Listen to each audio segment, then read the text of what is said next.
I'm glad that you're able to join us today. The team here is pleased to present our proposal in response to your request regarding what Cox Automotive should do with their value proposition moving forward. So without further ado, Target. Cox Automotive is the parent company for both Kelley Blue Book as well as Autotrader.com, which are two of the most heavily trafficked automotive websites currently out there. However, there are new digital players that are entering the market space, and these pose a very competitive threat to what Autotrader and KBB are doing. Jared Rowe, who is the president of Cox Automotive, has to decide if their current value proposition is sustainable. There are many complications in this current market space. We have a number of competitors, which you can see here, such as Cars.com and Car Gurus, that have entered the market space. Dealers are expecting a return on their investment when they're posting their vehicle inventory on these websites.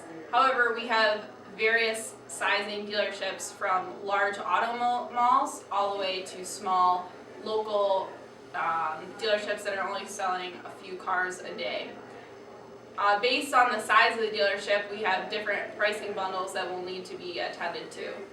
Customers in the market space are also changing.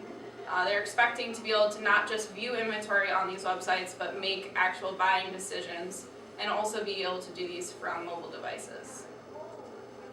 Our recommendation today is that we drop the current two-tier pricing model and move to a build-your-own bundle system. This will allow the dealerships to really express their willingness to pay through whichever bundle they choose. So in order to attack the larger accessible marketplace, we're proposing to change the value proposition. And that proposal is framed on three key market drivers. So competition, market research, and the available synergy in the Cox Automotive Group with KBB kind of at our disposal. Specifically for competition, they're addressing a broader range through the buyer's journey, and our focused niche approach that we currently have is not sustainable long-term. Additionally, market research is showing that the different size dealers desire different products. So our portfolio lacks the flexibility to properly address each of those segments, and we're not able to price appropriately in each segment.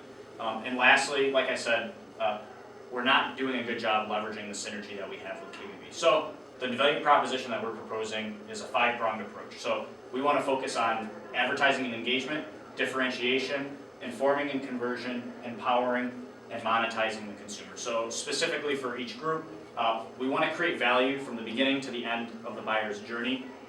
We want to develop packages that are new and innovative for the dealers. So before we were too focused with very limited options, we want to give them the ability to kind of self-select what they desire. We want to convert the consumer, the person that's going to buy the car, into different types of leads and bundles for the dealers so that we can charge them for that. We want to kind of take a step further out and empower the consumer to do some of their own interaction with the dealers, and we want to monetize each of those different segments. The two-tiered pricing model today does an inadequate job of capturing the value that Cox creates. Namely, the issues with the current model are it ignores the size of the dealer's inventories, it ignores the size of the local markets, it ignores the dealer's reason for using and utilizing Cox's service, and also ignores the popularity of various makes and models that the dealers sell.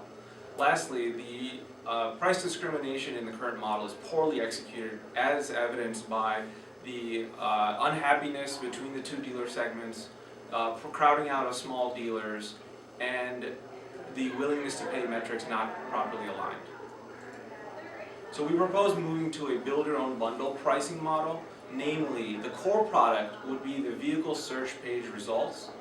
The premium leader would be the spotlight ads on top of the search page results. And then the premium filler would be buyer leads and lot visits generated through a new tool, the Name Your Own Price tool, where the buyer now has an incentive to submit their information to be contacted and signal themselves as serious buyers. And lastly, the fillers around the outside of the search results page would be the banner ads that large dealers who want to get their brand out there would purchase. And then lastly, the standalone package would be the consulting services. The new pricing model really focuses on price discrimination. We recognize there are three dealer segments who are each going after a different segment of the buyer's journey. You have the large brand-focused dealers who really want reach. They're going to be buying their banner ads. They just want to get their name out there. Then you have the digitally savvy kind of mid-sized dealers who are really just trying to increase their ROI through lead generation, getting their inventory exposed on an online marketplace. And then you have the small ROI-focused dealers who really just want to close deals. They're really sensitive with small budgets, and you want to attract them through a self-selection process. And that's the purpose of this entire bundle, is fuel price discrimination through a self-selection process. So let's jump into what these models look like a little more. Each dealer needs to list inventory on the website for consumers to look at. That inventory can range anywhere from a few cars to a couple hundred cars. So what we want to do is look at those smaller segments and offer up to 150 listings simultaneous at no charge. That would look to take away that smaller inventory from the Craigslist and the cheaper alternatives that are out there. Larger dealers who are listing more than 500 simultaneous cars would get a price break of about 79 cents per exposure for that inventory.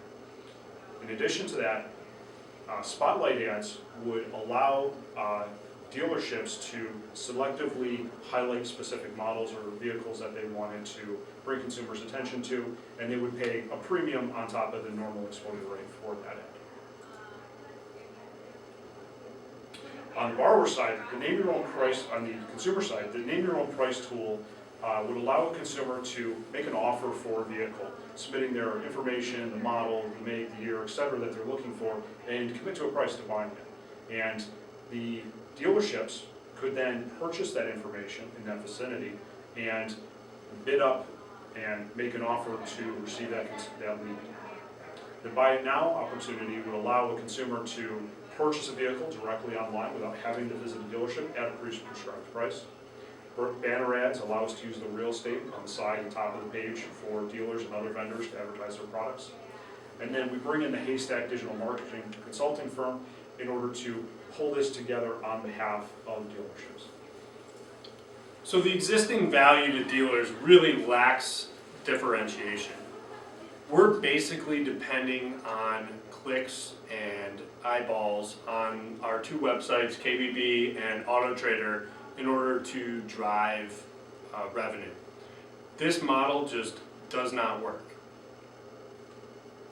The new value to dealers really is in the form of warm contact information and warm leads through our Name Your Own Price tool. In addition to the Name Your Own Price tool, we're also going to offer a Buy It Now that not only will give contact information, but it also has the ability to close deals. That could potentially replace salespeople. So up until this point, we mostly talked about one side of the marketplace. We talked about the dealers and how we can monetize the dealers. This is a two-sided marketplace. We have the dealers on one side and the buyers on the other side. So how can we monetize, or do we want to monetize the buyers? Well, looking at the marketplace, it's a very competitive marketplace with other companies such as Cars.com, CarGuru, and TrueCar out there. So really the value in, if we try to monetize a buyer, they can just go to somewhere else pretty quickly. The switching costs are very low for the buyers. So taking a look at that analysis, we decided that the best conclusion is not to monetize the buyer side of the market, only to stick with the dealer side. And with that, our proposal is complete.